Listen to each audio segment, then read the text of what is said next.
Good evening, good evening, good evening. It is now 7:01 p.m. And for those of you who know me, I am a stickler for being on time. So welcome, welcome, welcome all to another session of Spotlight Endometriosis. I am your host for the evening, Ambah Grant. As most of you know already, I am the president of the Endometriosis Association, TTEA. And I am excited for today's session. For those of you who have not joined us for our sessions, these mini webinars are mainly for those who have been diagnosed with endometriosis, may think they have endometriosis, want to know what the hell is endometriosis, and it's an information sharing series. So I hope that you have your listening ears on and you have your pen and paper ready at the side with any questions you may have and to take notes, right? I want to acknowledge amongst us the members of the executive and board who are here with us. Thank you once again for joining us. And for members of the association, those who became members, thank you once again for joining us this afternoon. So we have a special guest and her name is Dr. Sasha Durga-Lyons. So Dr. Durga, as we like to call her, she's a specialist obstetrician and gynecologist working in the field for over 12 years. She initially completed her MBBS at UWI in 2010. She's a member of the Royal College of Obstetricians and Gynaecologists UK since 2017, and she completed a doctorate of medicine in obstetrics, and gynecology from the University of the West Indies in 2020. So that was in the midst of the pandemic, correct, Dr. Durga? Yes. She is also a fellow of the American College of Obstetrics, I always bite my tongue over that, and gynecology, or the ACOG. She's currently employed as a consultant at the Port of Spain General Hospital, the Seventh-day Adventist Community Hospital, and at Good Health Medical. Now, before I turn you over to Dr. Durga, I must read our disclaimer. Our sessions are for this information shared on this program is for general informational and educational purposes only. It does not constitute professional medical advice, diagnosis, or treatment for individuals. We advise that you consult with your healthcare provider if you have questions about your health or before starting any treatment. So with no further ado, I would pass you over to Dr. Durga. Welcome, Dr. Durga. Hi, good night, everyone. Thank you. Before I start again, thank you everyone for taking time out of your personal time. This is a long weekend to attend. Just give me 1 second and I am going to share my screen.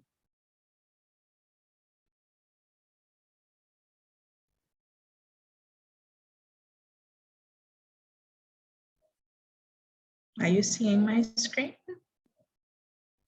Yes, we can. Okay.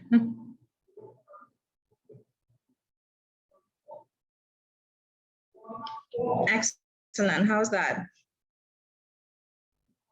Perfect. Yes. Okay. Okay, very good. So I would try not to keep you for any prolonged length of time. Okay, so I'll get started. So I have no financial disclosures to make, and this is just a brief outline of what I plan to talk about.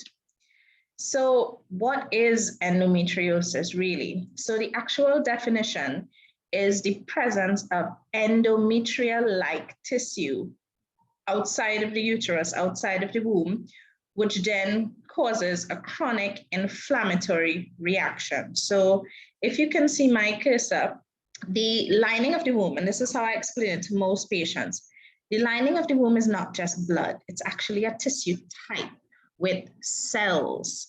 And those cells respond to hormones.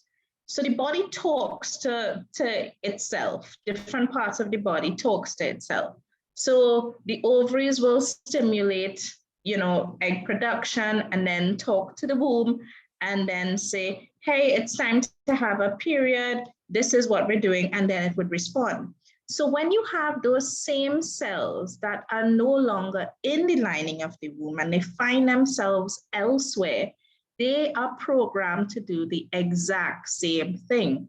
They respond to that hormonal stimulation to say, oh, okay, it's time to proliferate, it's time to bleed.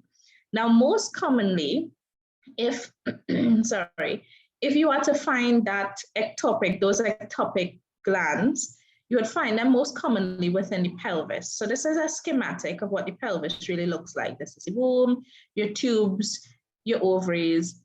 When you get the cells going into your ovaries, because the ovary is an encapsulated organ, sometimes it stays there and grows and gets bigger, and then it forms a cyst. That's called an endometrioma. And there is a variant of it where it gets into the walls of the womb, that muscle layer of the womb. That's what adenomyosis is. And there are times when you can have this disease in other parts of your body, not just the pelvis. You can have it in your bowel, the diaphragm, the lung, and so on. So we have cases of that. Now, why exactly does this happen? Now, the etiology, the exact cause, it remains unknown, but there are different theories. The reality is that we think it's not just one theory that may be accurate. We don't know, but it seems more plausible to think it's a combination of all of them. So the implantation theory or the retrograde menstruation theory is, instead of the blood when it's time to bleed for your monthly cycle, instead of you bleeding down, you get this backflow of blood through the tubes and then out into your pelvic cavity. And then those cells attach to areas in your pelvis and then implant themselves there. The metaplasia theory essentially means that, you're born with certain tissue types, and then they just decide to misbehave and change themselves into this type of tissue. The induction theory kind of goes along with that, where, they figure certain chemicals might stimulate those changes in other parts of the body. The surgical theory is just, if you have some sort of surgical procedure done and you have breached that cavity where some of that tissue manages to get out of the lining of the womb, it can find itself elsewhere. And within your womb, just like in other parts of your body, you have blood vessels, you have this different system called the lymphatic system that drains. There's another theory that suggests that maybe some cells are able to move and go through those vessels and find themselves in other parts of the body, like the lung. But your body knows if something is foreign and not supposed to be there, then it's up to take care of it, get rid of it. So another theory and another combination of everything is we think that there has to be an altered immune environment for the body to somehow not be able to get rid of this and to allow it to progress. There is a huge impact, and I do not have to say this because, again, you all are the society. The exact prevalence is unknown, but there are different papers, different parts of the world that will estimate it to range from 2 to 10% within the female population. But if you actually look at persons who have fertility issues, you would find that almost half of them may have endometriosis. And of course, this then goes along to look at the bigger picture. There is a significant impact and economic burden, an impact on work and studies and school, social relationships, sexual relationships, and of course, any sort of chronic illness does impact a family, a village, your partner, your mother, your siblings, etc. And of course, how do you answer this question? Do I have endometriosis? Now, the diagnosis of it is based on initially the woman's symptoms and signs. And then you corroborate that with a physical examination and imaging techniques. And of course, finally, you actually prove it with a biopsy. So a biopsy will take a sample of that tissue, look at it under the microscope, and then be able to say, yes, that is the actual tissue type, and that will confirm it. But the thing about it is this: while some women with endometriosis have significant symptoms, there are a group of women who have absolutely no symptoms at all. There's another group that will present for fertility investigations, and that's when we find out. So for various reasons, there are frequent, difficulties in establishing a final diagnosis, but it's more complex than that. And of course, with that, it results in many women not being diagnosed, many women having their diagnosis be delayed or having suboptimal care. The common symptoms, the classical symptoms are this. So we know it responds to hormones, it responds to the ovaries, doing the cyclical programming to say, all right, it's time to have your monthlies. So the most common feature is cyclical pelvic pain. So that terrible pain you get when it's around your time of your period or during your period. Women will commonly tell you, I know when it's coming. They know, right? Dysmenorrhea is terrible pain during the period itself. Dyspareunia, that's a medical word for pain during sex, right? Now, there are two types of pain during sex. There is one that's just associated with some sort of vaginal dryness that occurs when they attempt penetrative intercourse. So it's just dry, so it's difficult to get in. But this type of pain that persons complain of, that women complain of, it's deep. It's as penetration occurs, the pain is higher. It's in the pelvic area itself. Some women have very heavy menstrual bleeding, and of course, some persons with infertility. But again, there's a cohort of patients that will complain of the non-classical types. And these are the group of women who you will find may take longer to come up with a diagnosis. So instead of having pelvic pain, they will have intestinal complaints cyclically initially. They will complain of feeling very, very fatigued and so on during their period. Dyschezia is painful stool where they will try not to pass to because it is so terribly painful. Sometimes there may actually be blood in it. And hematuria is, again, a medical word for blood in the urine. For persons who have the rare condition where endometriosis is in the lungs, they can actually cough up blood. So the routine, so after you take your history, basically find out what the complaints are, the next step is to examine. And the truth is sometimes routine, examination you may not find anything at all. So it tends to be insufficient. Now, sometimes you still examine because if, let's say you have a very big cyst, you may be able to feel that on the abdomen or vaginally. Sometimes when you look into the vagina, and that image that you are seeing is when we put the speculum inside to see the entire vaginal walls. And you can see at the back of the cervix towards the back here, you do find some very hard nodules, and this could be how it looks. This is actually not common though, but we still look for it because that would essentially clinch a diagnosis. Imaging techniques have improved non-invasive diagnosis of endometriosis. So an ultrasound image is the one on the left, yes. So cysts typically are just, the definition of a cyst is a fluid-filled sac.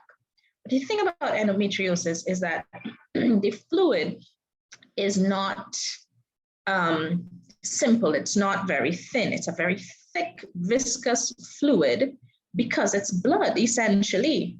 And this is a classical appearance of what a cyst would look like. So instead, an ultrasound, any fluid looks black, darker, essentially. So if you do an ultrasound for a person and you see this cyst looking very thick, that's practically a diagnosis for endometriosis or an endometrioma.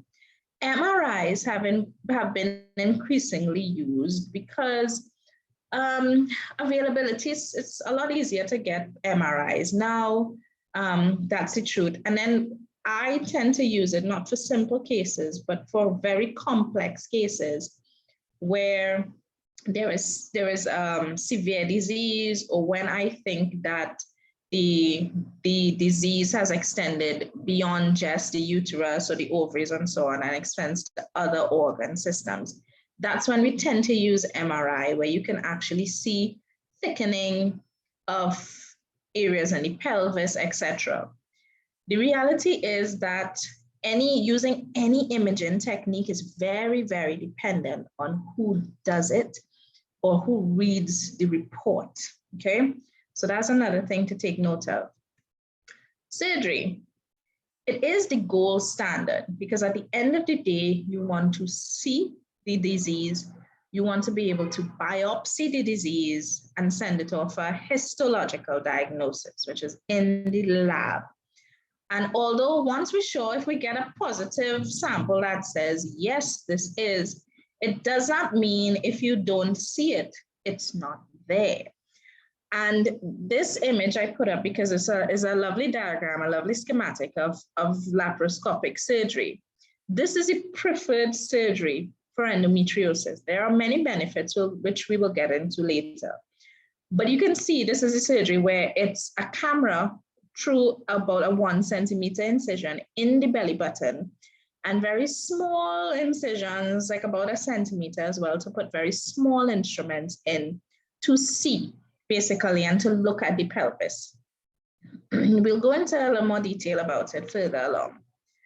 And in medicine, for a lot of disease conditions, especially when it appears in many different forms, and there's a wide variety of clinical presentations, we like to stage or classify it.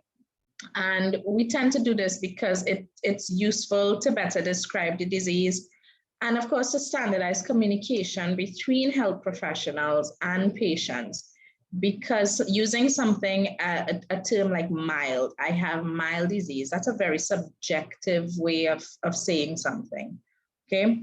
So the most commonly used system was developed by the American Society for Reproductive Medicine. So the ASRM classification, and they divide into 4 stages according to the number of lesions, how deep they're finding the disease, and so on. And they try to use this point system. But the thing about this is that it is a surgical staging classification. So the only way you can use this classification is if you have some sort of surgery. And this is a schematic of what it basically shows. So I put this picture here. This is a borrowed image. I put this picture here because this is what we're going to use for reference. This is what a normal, real pelvis of a woman would look like. The womb is in the middle, that nice little thing looking right there, that's the womb. These are your tubes, nice and healthy. And these are your ovaries, these white little things at the back here. These are your ovaries, yeah? So you can see how nice and smooth the layers inside the pelvis are. This is called a peritoneum. To the front, because just like in this picture here, you're looking down into the pelvis, right? So to the front here, this is the bladder. To the back here, this is your rectum. Stage 1 is this. That peritoneum, that shiny layer that surrounds all your organs, that is the first to be affected. It is the most minimal form where that membrane is infiltrated with the disease. So if you actually compare this image to these, the first thing you're going to realize is that the pelvis looks angry. It looks red. And that's because the term is neovascularization. So there are new blood vessels that form on that surface layer to sort of feed these new cells that are there. And then if you look closely, you can actually see, this is a blown up image.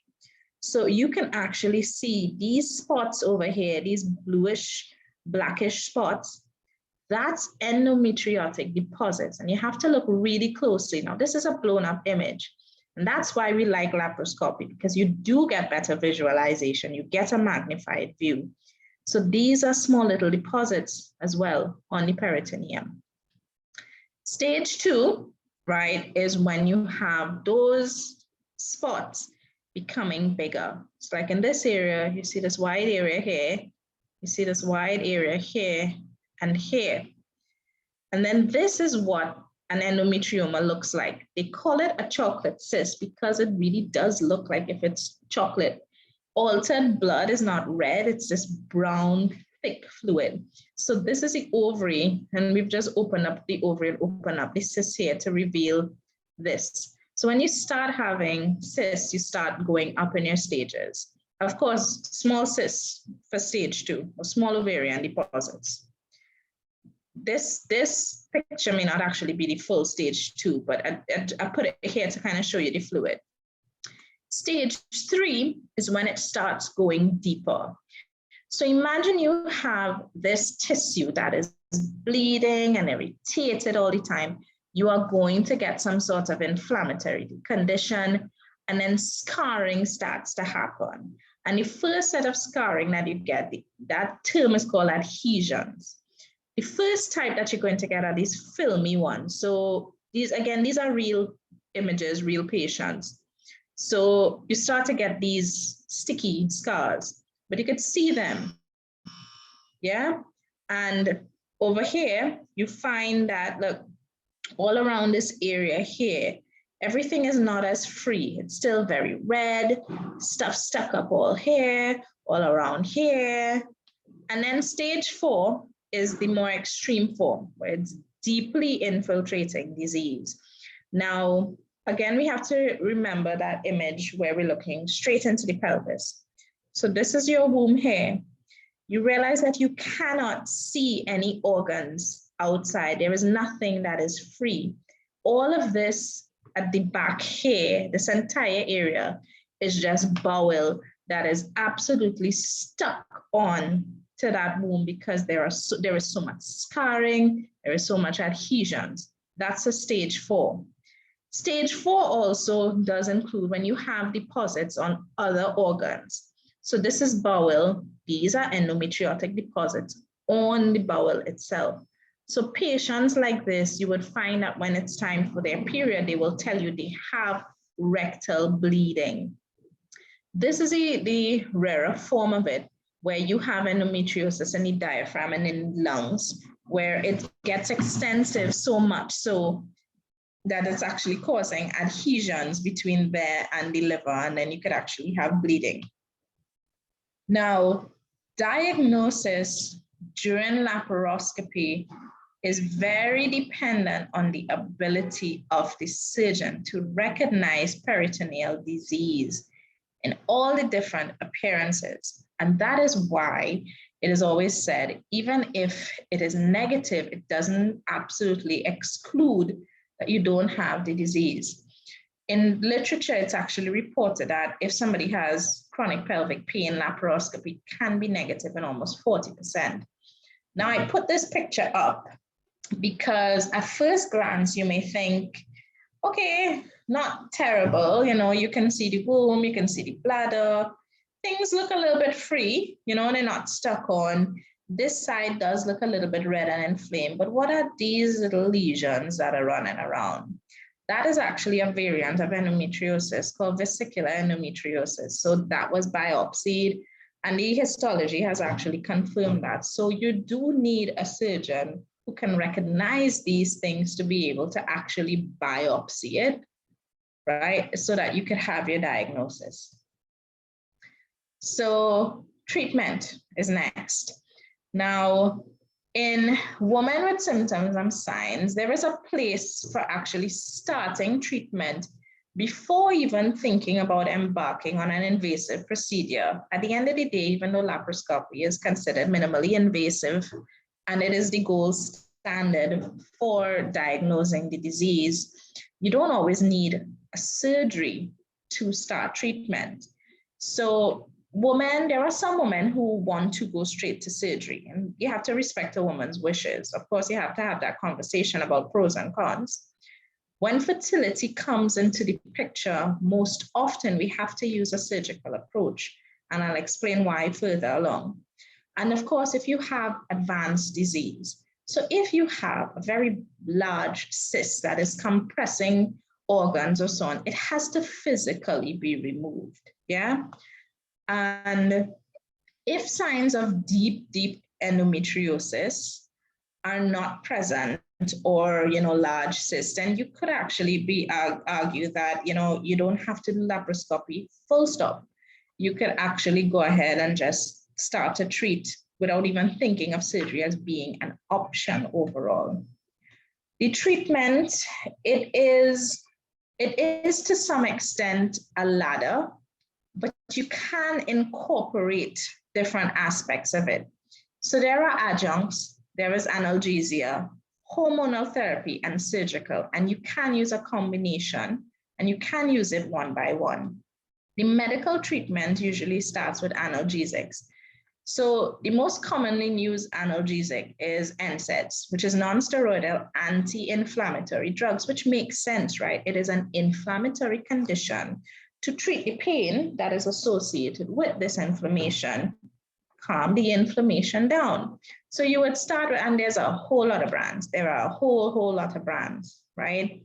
When these do not work, or if there is a reason we cannot use them, we go on to opiates, and we like mild forms of it, like codeine, that's like in Panadine, Tramadol, or Tramacet. And there is another group of pain killers, that's pain modulating drugs. It kind of acts at the level of the nerves. Amitriptyline, pregabalin, that's Lyrica, and gabapentin. But of course, there are contraindications to some of these. For instance, you won't actually be giving somebody with peptic ulcer disease NSAIDs. There are certain asthmatics who cannot take NSAIDs. Most asthmatics actually cannot take NSAIDs, for instance. Those are examples of where you really cannot use this. So, and there are times too, you may need specialist help from a multidisciplinary pain team. And, in the UK and the US are very lucky to have a team for pain management. In Trinidad, we do have persons that we call, and most commonly they are anesthetists, who are specialized in pain, severe pain management. Okay. Hormonal therapy. I forgot to say this too. There is another advantage of actually using NSAIDs as your first-line therapy for that select group of women who also have heavy menstrual period along with those painful periods. Using something like Constant Fort or ibuprofen can actually decrease the amount of blood loss by about 40% as well. So that particular drug can actually be used for more than one benefit. Hormonal therapy. Now, we know it's a disease of reproductive years.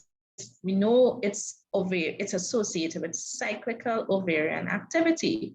So then it makes sense. So if we tell the ovaries to be quiet and to stop producing the eggs, stop ovulating, then the estrogen is not going to peak. You're not going to have your periods, and then your symptoms would be relieved, and it makes sense. So again, your reproductive organs talk to each other. So the brain, different parts of the brain then sends signals to the ovaries and so on. And then as the ovary is actually starting to make these eggs, it also produces hormones, which then signal to the brain what's going on, when to start, when to stop, etc. And that's where we use that process now to create hormonal therapy. So the first one is the combined oral contraceptive pill. Yes, those regular ones that we use all the time. This works, the way it actually works for contraception is it inhibits ovulation, so you don't produce your eggs. It's the theory, well, not theory, the way it actually works is if you give the body a tiny bit of hormone, it actually signals to the brain to say, hey, I'm actually producing things already, stop. So it actually tells your ovaries stop. So it inhibits ovulation that way. The good thing about the oral hormonal contraceptive pill is that it does decrease heavy menstrual blood loss as well. It actually is licensed for use in certain skin conditions like acne, hirsutism, which is the male hair growth pattern.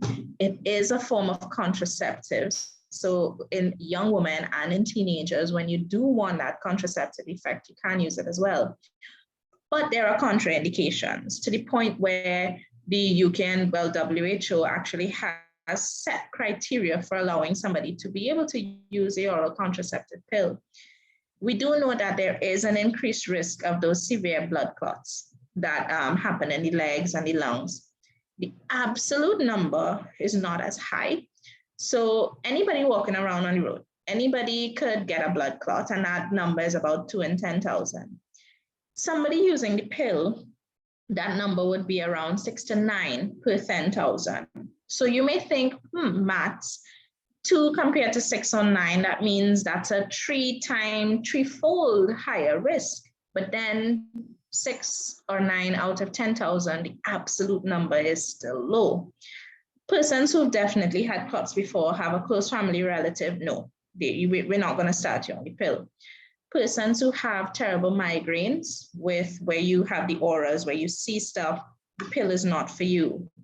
If you are getting older, you start to get more side effects. So we start to say, okay, maybe not first line the pill. If you are obese, if you have high blood pressure, or if you are taking other medications that can interact. And commonly those would be the ones that some persons take for seizures. So we have to be careful in who we give the oral contraceptive pill to, right? And of course, progestogens. Progestogens are just man-made progesterone. So you eliminate the estrogen aspect of it. And the idea is that it still works the same way by inhibiting ovulation. One of the hormones is good enough to tell the ovaries you're producing enough, stop functioning. And the good thing about progestogens is that you have it in a few different formulations. You have tablet form, which is really not common in Trinidad. You have the injection form, and then the intrauterine system that we commonly know of as the brand Mirena, right? So they all try to act in that way. The Mirena in particular also actually goes, decreases the thickness of the lining of the womb, the endometrium overall. A lot of these medications, besides being contraceptives as well, right, we do use them for heavy menstrual bleeding as well. But of course, it comes with side effects, and progesterone can have that side effect of acne and bloating. One of the newer progestogens is called Vizan, which is Deonogest, and there's only one brand for that. That one has been studied a lot, and it is specifically used with endometriosis pain with very, very good effect. All right. Androgens and antiprogesterones, again, they're all hormonal, but the problem with these, they do help with the pain, but they come with significant side effects. The acne, the edema, the spotting, the weight gain, the side effects are that common. It greatly reduces the usefulness essentially. So we tend not to use them. And then this other class of drugs called GnRH agonists. So these act at this level here, the level of the brain. So it basically tells, the brain, stop producing anything at all, go into a very low estrogen state, and it totally interrupts the menstrual cycle. So it actually could stop your period altogether. Now, this unfortunately is only available in injection form, but the side effects are significant. So you feel, if you're going to tell your ovaries, really stop, you're going to feel as if you are in a menopause. So you're going to get the hot flashes. You are going to get the mood swings. You are going to get the vaginal dryness. The other significant part is that there is a bone mineral loss that occurs, and it's by about 6 months, it's about 13%. That's significant. It is reversible, however, and that's why it limits how long we can use this drug. There are cases where it works so well, the patient says, yes, I want to continue this. So they use it past 6 months, but then that's when we have to give them what we call add-back therapy. We're literally adding extra estrogen. There's a tiny bit to try to counteract those side effects to some extent in that case. So that's why it's not really used first line. There are another group of hormones called aromatase inhibitors. Again, use very, very limited because of the significant side effects. And these newer class of drugs, the SPRMs, the SERMs.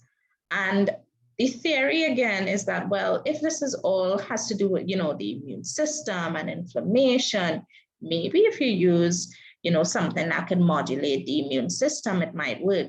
It's in a research setting at this point in time. There are no modulators, and they've identified a lot that they are trying, but there are none in actual clinical use currently, unfortunately. And then we go on to surgical treatment. The indication is highly individualized. So it depends on the patient sitting in front of you. Again, women do have a choice. If you present with infertility at a surgery, we can do more than just diagnose. We can see and treat at the same time. So depending on the causative factors for infertility or subfertility, we can actually look at the tubes, look at the ovaries, et cetera, et cetera.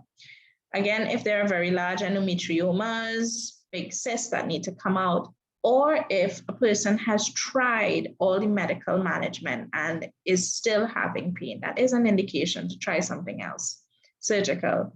Now, I always tell my patients that nobody should be offering you an open surgery for endometriosis off the bat. They should not. It is only very select cases that we do that. The laparoscopic approach, the minimally invasive approach, you see better. Think about you having, centimeter cuts as opposed to a 15 centimeter bikini line cut. Way less pain, shorter hospital stay, quicker recovery. It's a day case procedure. You don't even have to spend the night. And of course, it looks better at the end of the day. On top of that, having an open surgery actually can cause scarring and adhesions in the first place. So something like a C-section with a bikini line cut, which is the usual, that has about a 25% risk of having adhesions. Why, try to treat adhesions with another surgery that could cause adhesions in the first place? When laparoscopy, the risk of adhesions is about 2%. That's why laparoscopy is the preferred modality. When you have very extensive disease, that's when laparotomy may be indicated. For instance, if you have a cyst, and I have seen cysts that are so large, they go up to the level of the liver, you have no space to fit a camera in. You cannot fit a camera in. You have to just go open. You have extensive disease that is involved in lots of segments of bowel that a bowel surgeon cannot do laparoscopic, and sometimes we can do it. Then you would need to go open. Or for instance, if there is so much scarring, the small instruments just really do not work in that case. So that's when laparotomy would be indicated then.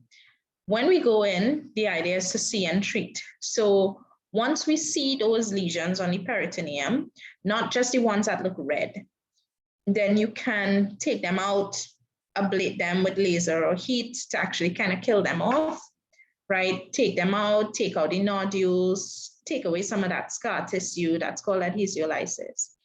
The idea is conservative surgery. So you aim to treat all your visible lesions and restore normal pelvic anatomy. That's the idea. And yes, I did put in that line. I never said hysterectomy, because you do find patients come to you and they say, I am so fed up, take it out, take it all out. And this will be a 20-something-year-old sitting in front of you.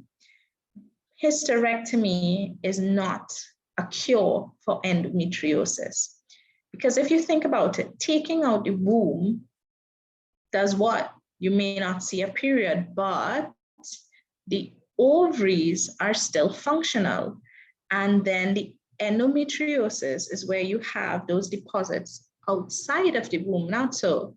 So then if your ovaries are still functioning, it's still going to flare up those deposits elsewhere. So then you may say, well, take everything out, take all the ovaries out. I'm going to put a 20-something-year-old into menopause if I do that. And the menopause is not a gradual menopause. It is an abrupt menopause. And first and foremost, persons do not talk about the psychological impact of an abrupt menopause on women. It is significant. But then our estrogen actually protects us. So there's a reason why men get more heart attacks than women, right? Up until, we get older. It actually protects our bone. It protects our dementia risk, etc. So we actually do need estrogen to some extent, So hysterectomy is not the answer for things. There are cases when we may suggest it, but that's a very, very different, story. And again, it's very, very individualized. And of course, there are adjuncts. So we like to use adjuncts in association with, and warm pads, baths, it depends on, the patients. There are these things called TENS units, which is like you emit vibration, so it cuts down the pain and kind of relaxes your muscle. I know there are home units that are available online. I do not know the price. I know the word affordable is in there, but the truth is I do not know the price. Adequate hydration. We know that persons who are obese do complain of pain in general more. So then weight loss, the reverse is true. Weight loss actually does help with pain overall. Specifically endometriosis, the data may or may not be, it may be conflicting, right? However, with all of these changes, there is nothing wrong with getting a healthier weight. It does not affect it or impair your health whatsoever. It's actually beneficial. So all of these things you can try. Acupuncture and so on. If you're willing to try it, try. The high fiber intake, there are some studies that have shown it does help. So does some of the dietary changes with avoiding the red meats. I put a lot of question marks by omega because I don't want to make anybody think that I'm promoting any brand because omega is out there now. Everybody talks about it, or it's marketed as an anti-inflammatory. The data medically, specifically for endometriosis and pain, is not, high quality data. But again, how I see it is if something does no harm and you are willing to try it and you can afford it, if it works for you, I'm glad. But the reality is that be prepared that it may do nothing at all as well. And this is a question I get asked a lot. Will I have to live with this for the rest of my life? The truth is, treatment of endometriosis is actually aimed at control. It is very, very difficult, so we should not say we can actually cure it. And when you do stop treatment, as hard as it may be to say, it can result in a return of the symptoms.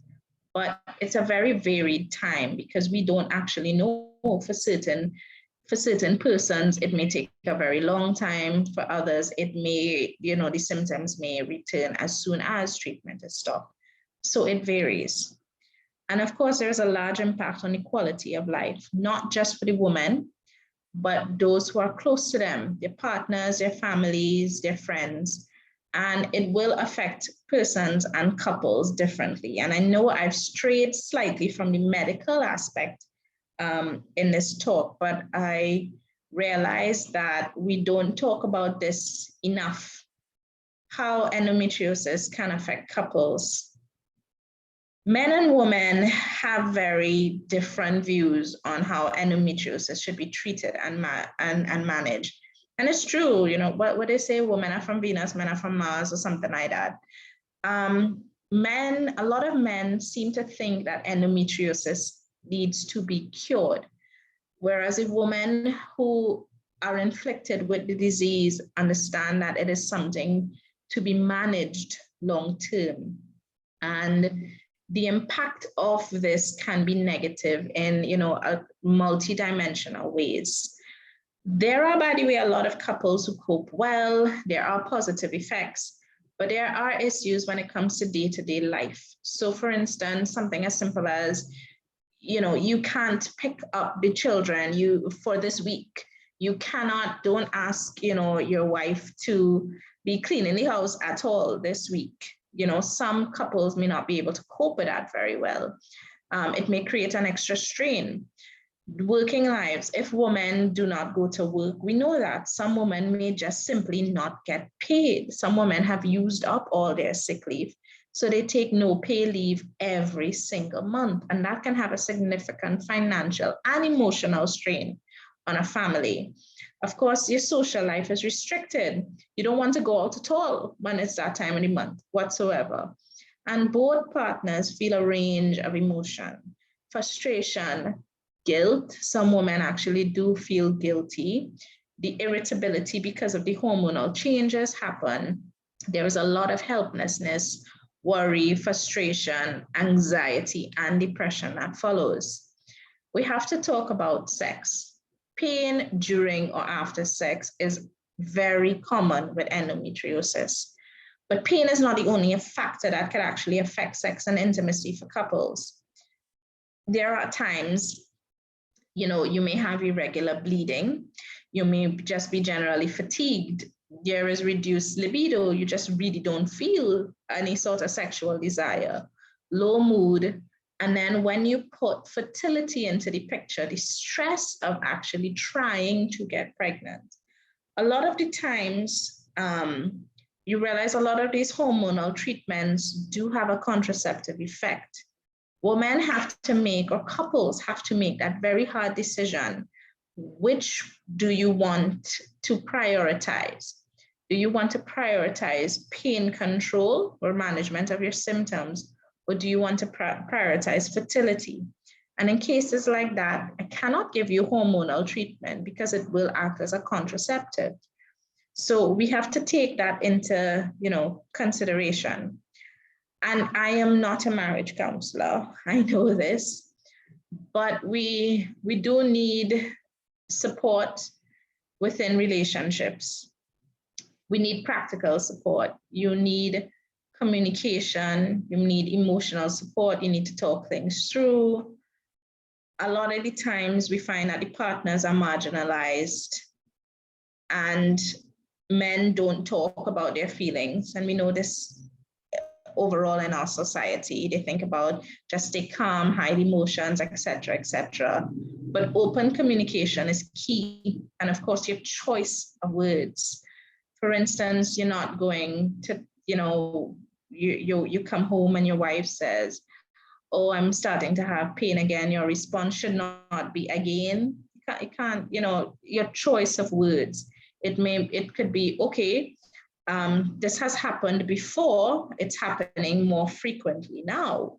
Is there anything I can do to help? So choice of words and open communication is key, right? So I just added that in as a final something. This is a screenshot from a website.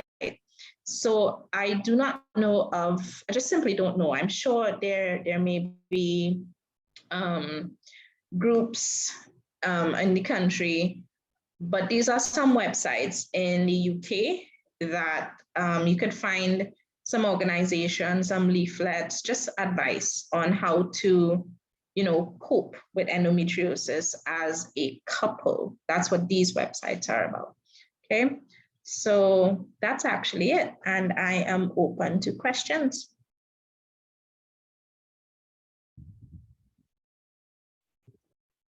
Thank you, Dr. Durga, for that informative presentation.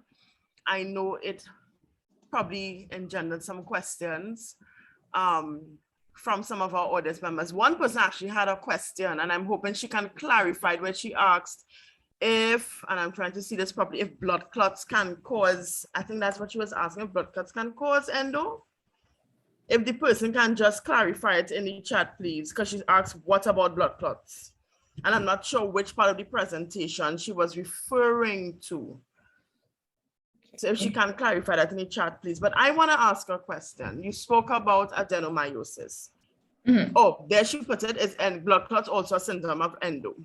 So it's more that you find there's a lot of people who have blood clots, as in heavy menstrual bleeding associated with clots and flooding. That's where you have to double up on pads, or you find that you mess yourself or so on.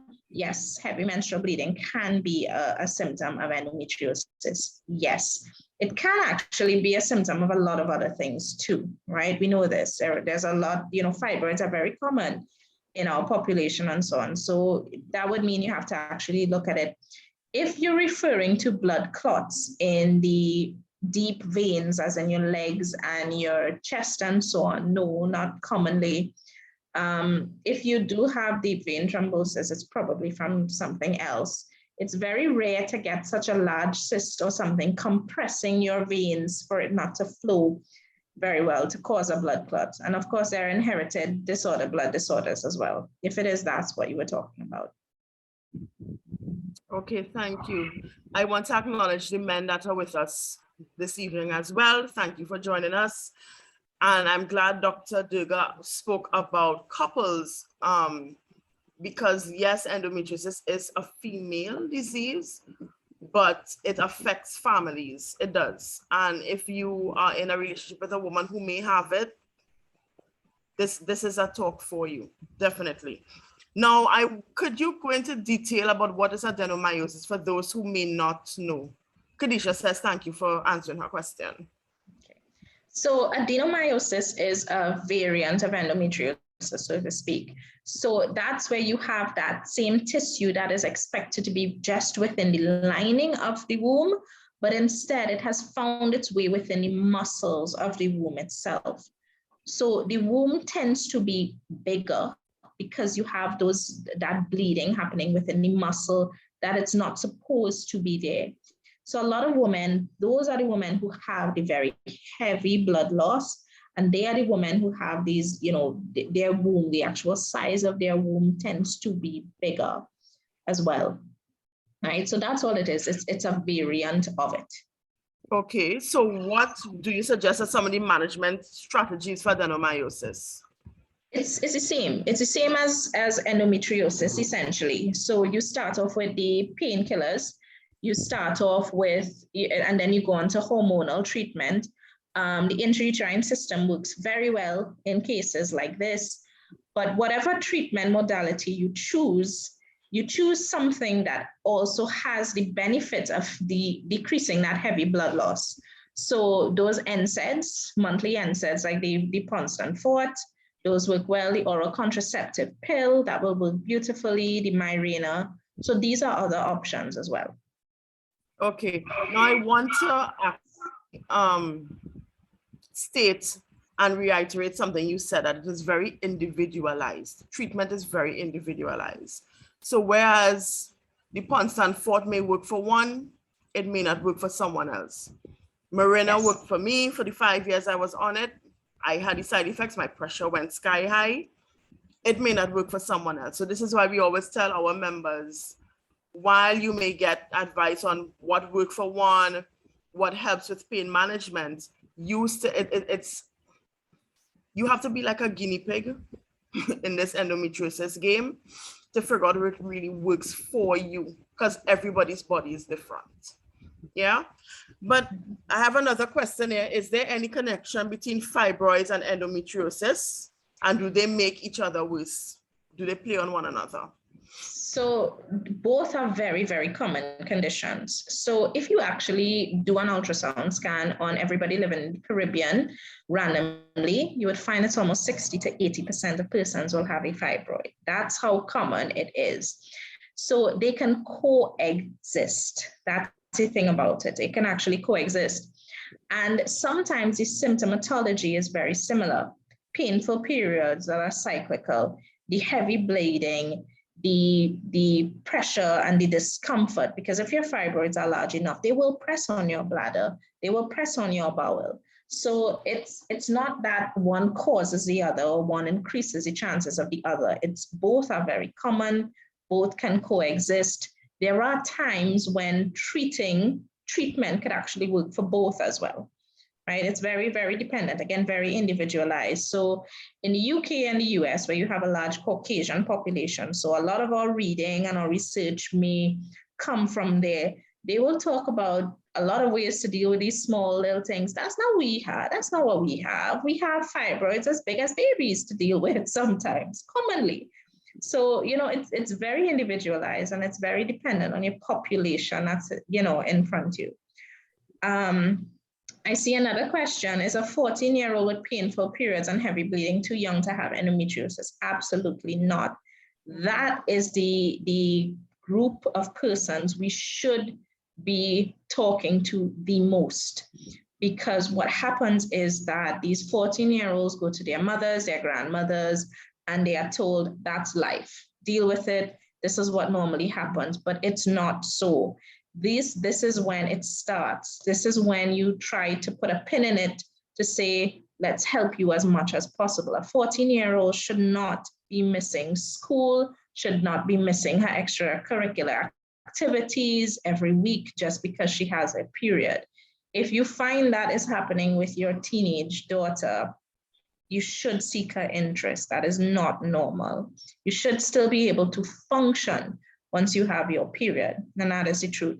So it is absolutely not too young, and that's one of the most common reasons why a lot of persons have a delay in their diagnosis, because they ignore it in the initial stages.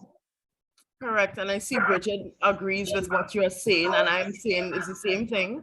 I guess many of us, when we were growing up, you know, as you said, you go to the parents and you tell your grandmother, you tell your mom, and they call you the drama queen. I was the drama queen every month, you know, and I was taking it too far, and I was being melodramatic, but it was real.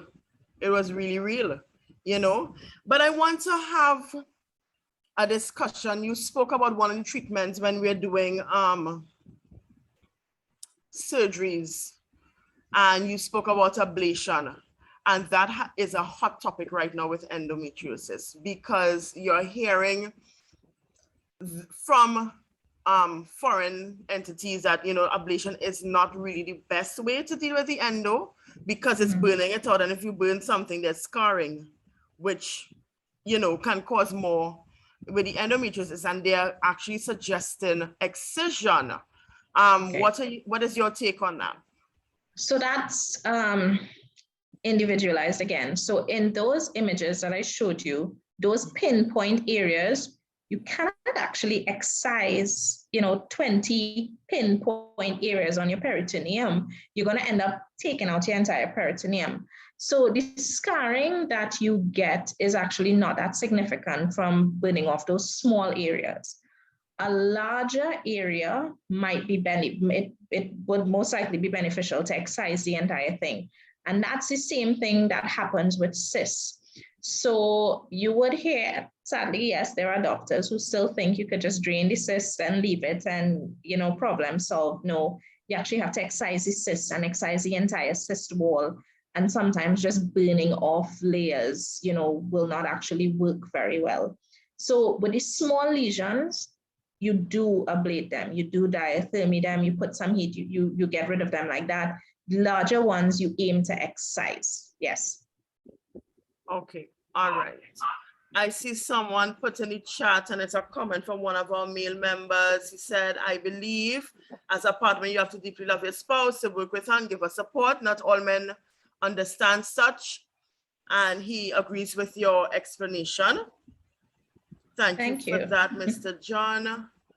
And yes, someone thanks Mr. John for understanding that. And it is, I can tell you, it is difficult, especially for those of us who are in relationships. I always remember Nikki Crosby telling somebody, if the man don't want you, it's a good thing he gone, because you need to find somebody else who will support you. And, you know, that's Nikki Crosby for you. She will always find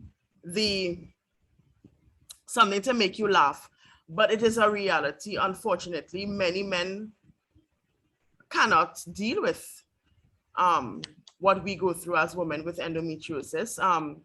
It's culturally unacceptable for a man to be discussing a woman's period, you know, and so when you add endometriosis to it, it's like, whoa, not for me. I didn't sign up for this. I'm out the door. So for those of us who really have somebody in our corner, kudos to those men, including Mr. John. Someone said, I recently realized that I got pain and period symptoms weeks before my actual period. Is there anything that can be done to cope with these? So this term is called congestive dysmenorrhea. It is endometriosis. It is associated with it. But again, it's the same treatment modalities that we discussed. So it has to do with the fluctuations and the changes in your hormonal levels that happen. It's not just during your period that your hormones actually change. It's way before, it's after you ovulate, you send that egg off, which is mid-cycle and so on. So for a case like this, it's the same thing. You know, you could actually try to stop ovulation entirely and so on. It's just dealing with the symptoms again. The treatment modality is the same. Okay, so in other words, if it's pain meds or the other symptoms such hormonal, as, yes. Right, or if you're doing a warm bath or you're doing the TENS Yes. machine. Okay. Yes. Someone actually asked about CBD. What are your thoughts on using CBD?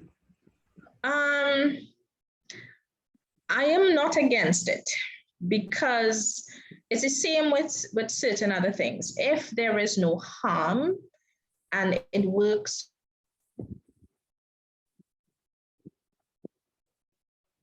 I think we lost Dr. Durga for a bit. For you, go Okay. ahead. That's my, I don't know what the ill effects are. I'm sorry, my internet connection just went off. I don't know what the ill effects are, essentially, but if it works for you, and there have been a lot of studies and now it's becoming more and more popular, you know, then I don't see why not. And the thing about it is this, we give it to cancer patients all the time to help with their pain management. And it works well for them and they are able to function and carry on, you know, some aspect of their lives. So why not?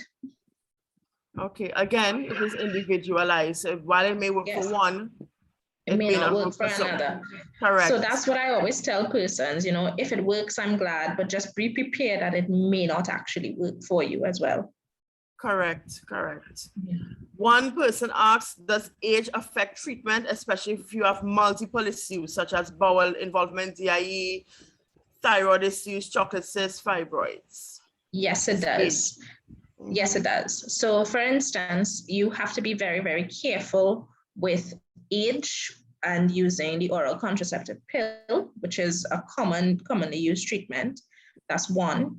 You have to be cautious with it. As you get older, you do have, you know, you have other comorbidities. So you can develop high blood pressure, thyroid disease, etc. If you have things like thyroid disease and diabetes and so on, you know, the anesthetic risk and your surgical risk of even just doing a surgery is higher. So you have to now understand that, you know, it's not just about doing a surgery. Your risk of doing surgery is higher. Persons who, you know, let's say you're 49 and you still have debilitating pain. A person who is 49, if they want radical surgery and they want their ovaries removed, I may not hesitate as much as opposed to a 20-something-year-old, for instance. If your reproductive ambitions are complete, if you have decided because it is a choice, if you have decided you do not want children and so on, you know, you don't want any pregnancies, yes, then you can start offering certain other things, for instance. Chocolate cysts. So if you have a very big cyst on your ovary at 25, as opposed to 45, there are different ways in which you deal with that. The risk of having like cancer for somebody that's 20 something is about 1 in 1,000. But as you go past 45, it goes up to like 3 in 1,000. So it's just a little bit higher. So in cases like that, sometimes you may say, well, you have the other ovary that's going to function just up until menopause. You can take the entire ovary out.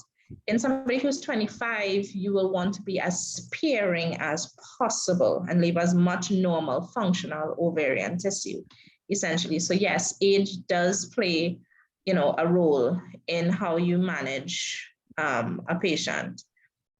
Is laparoscopy available publicly? Yes, it is.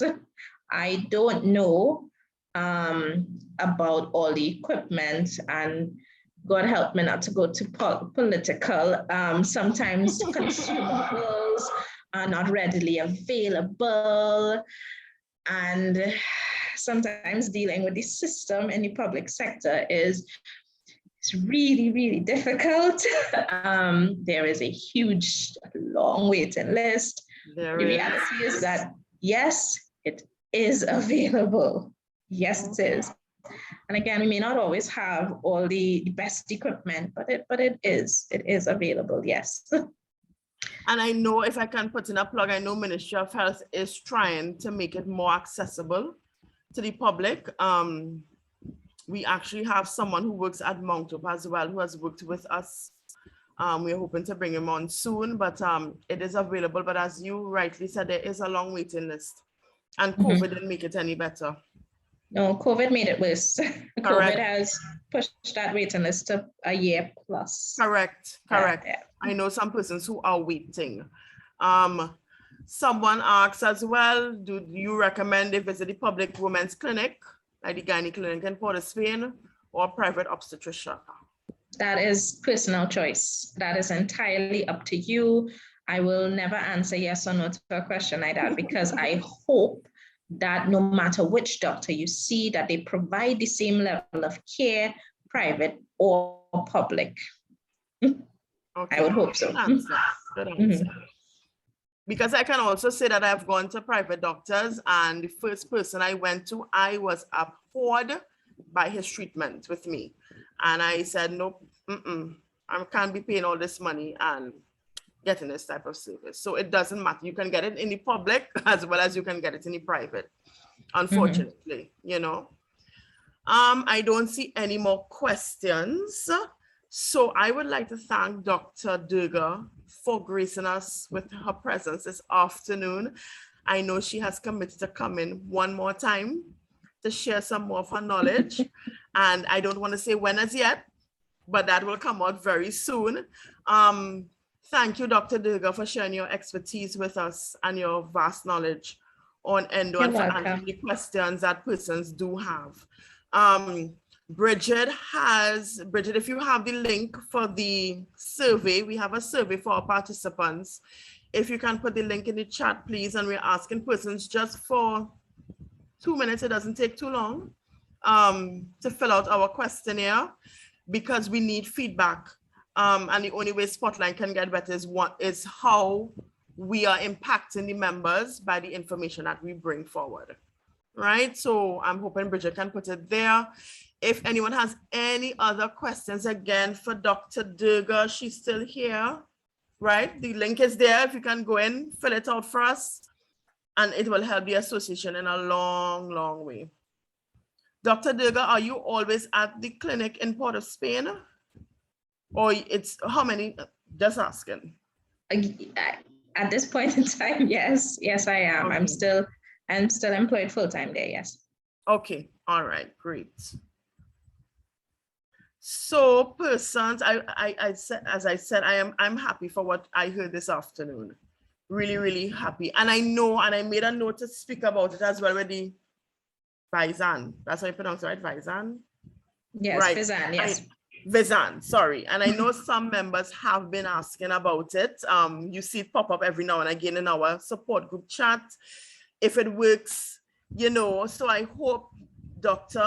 got through. Oh, any thoughts on endometriosis in the knee? How would I ask a doctor to check for this? That's another question. So you can't really get the endometriosis as in the nodules and so on in your knee. But I think what happens is that some persons complain of knee pain and joint pain when they are having their period from compression symptoms and inflammation that happen in the pelvis, which is then referred via nerves down to your lower extremities, essentially. If the pain is isolated towards your knee, then you should check an orthopedic surgeon before seeing the gynecologist. Okay, I hope that answers the question there. Okay. Right, the person says thank you. Right, so I want to thank Dr. Durga again. I want to thank the executive and the board. I want to thank the members who joined, those who are not members who also are interested in finding out about endometriosis. Thank you, thank you, thank you for coming out this evening. Sorry, without you, there's no spotlight. You know, we'll be talking to ourselves literally in the executive. So thank you for the continued interest in what we do monthly. Thank you for your questions. Someone is saying, it's more of a comment, I would like to thank Dr. Durga for helping me personally during my endometriosis journey. Thank you, Dr. Durga. I think this is one of your patients probably. And she says, thank you. You're welcome. Thank you very much. So you see, not only, and there are good doctors in both private and in the public sector, you know, and it's just finding the right person for you, the right fit, because the person for me may not many people may, he may not be palatable for other persons, you know. Dr. Durga, someone is asking for your contact, if you would like to put that in the chat for those who may want to have a consultation with you. I'll put it in the chat. Okay, great. So persons, before we log off, get Dr. Durga's number and give her a call. Yes? Just waiting for her to put it up.